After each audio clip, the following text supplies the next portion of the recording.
cybercrime Mr. Speaker. Hii kitu kipitishwa.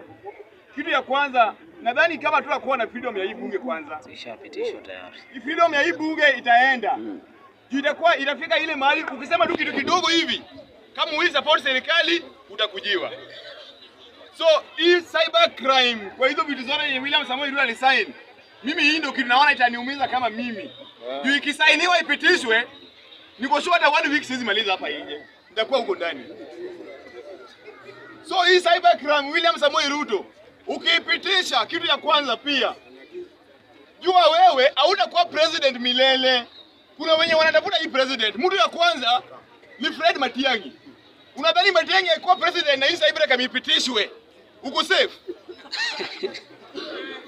Kama ile alikuwa interior security tu na hakuwa kitu yoyote, na akimweka sauti yako unasikia wewe unaiba mtihani akiwa RCS ya education. Cybercrime itaumiza watu wengi. Juu Fred Matiang'i akiwa president, wewe ukuje utuzi Matiang'i kwa hii kamera, Matiang'i anaweza tuma kichwa yako. So hii cybercrime William Samoei ukipitisha, jua wewe pia itakuumiza.